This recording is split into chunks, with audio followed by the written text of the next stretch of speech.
from our Holy Gospel, the Good News according to Matthew. Jesus said to his disciples, "You have heard that it was said to those in ancient times, 'You shall not murder, and whoever murders shall be liable to judgment.' But I say to you, if you're angry with a brother or sister, you are liable to judgment. And if you insult a brother or sister, you'll be liable to the council. If you say you fool, you'll be liable to hellfire. So, when you're offering your gift at the altar, if you remember that your brother or sister has something against you, go and leave your gift before the altar and go first and be reconciled with your brother or sister. Then come to offer your gift." Sisters and brothers, this is ours, this is yours, the gospel, the good news of the Lord.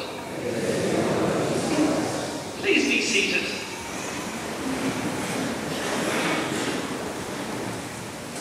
What do you think of Pope Francis?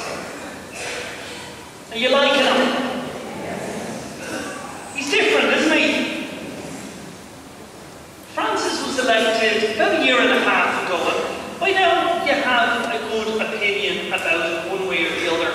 I came across a short video clip, YouTube, of the Pope. And the Vatican tradition has been that the Pope hears confessions in St. Peter's on Good Friday. But Francis, being Francis, he changed it. He decided to hear the confessions much earlier, in the middle of Lent. As I watched the clip, Pope Francis was being guided by one of his priest advisors to his confessional box. Suddenly, Francis paused. You could see him kind of thinking.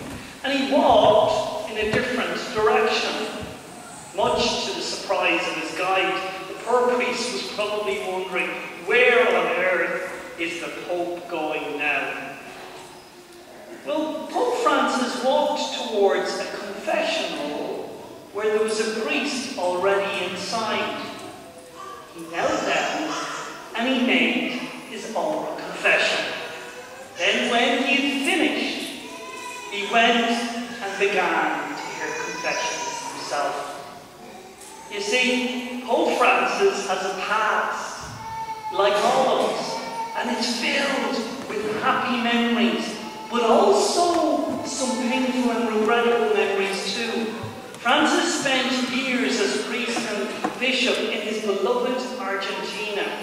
Life was rough and tough, and during his time, a war was raging on the streets called the Dirty War. In his book on the life of Pope Francis, the writer John Vallely notes that Francis is honest about his past. He was sometimes very harsh on his fellow Jesuits, and that harshness led over time to a change of heart and a change of mind. Slowly, he began to realize how hard he had been in some of his earlier decisions as their leader. But you know what? There was hurt, and there was some bitterness at the end of his time in charge of the Jesuits. And you could say he kind of found himself subtly and not so subtly pushed out and sent to Germany to study. Well, during his time in Germany, the future Pope came across a beautiful painting of Our Lady, and this picture hangs in a country church there. It's called Mary Untired of Knots. The 18th century painting shows Our Lady holding a long wedding ribbon. The ribbon is badly knotted, and Mary is carefully untying the knots, and angels are helping her. Well, the painting is based on a true story of a wealthy couple whose marriage was in trouble. They went to a Jesuit priest for help, and it seems that in some cultures, ribbons are used to signify a couple's union on their wedding day. You see, the knots symbolize the problems that creep into your life and mine later on. And the picture shows Mary helping the couple slowly to untie the knots of their marriage.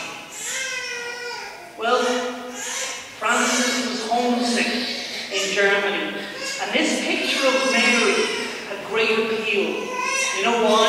Because it captured his imagination. For the future Pope, the untying of knots could be actually widened to include all of his own past mistakes. This realization, it filled Francis with hope. And you know what happened? Healing began slowly. And after a couple of years in Germany, he brought home with him a copy of that picture to Argentina. Well, the future Pope felt that God had forgiven him, and he knew that he needed to begin to forgive himself.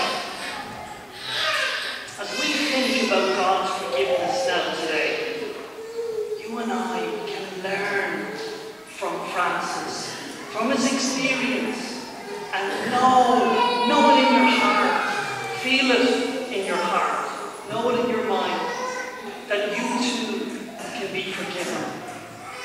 That's what today is all about.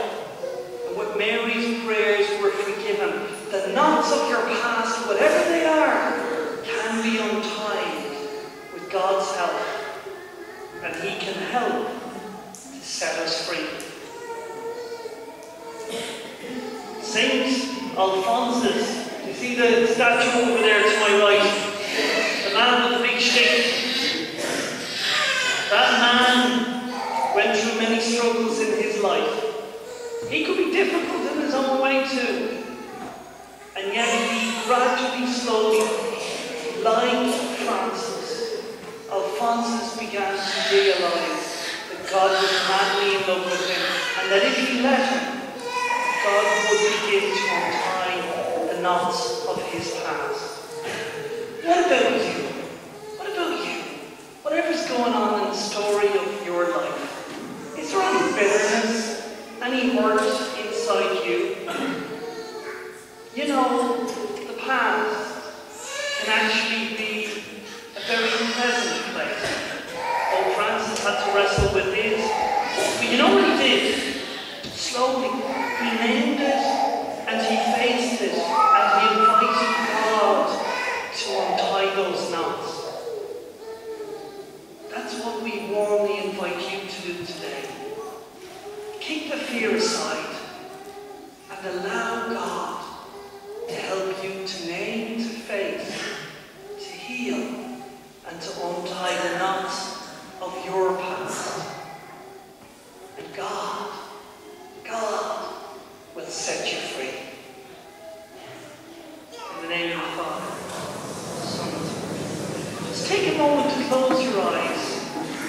Let go and let God. Think about your own life. Your home, your work, your school, your relationships, your faith. Just be honest with yourself. Not a shopping list, but an awareness of where do you need healing? Where are there wounds? Where do you need God's grace? For a moment in silence.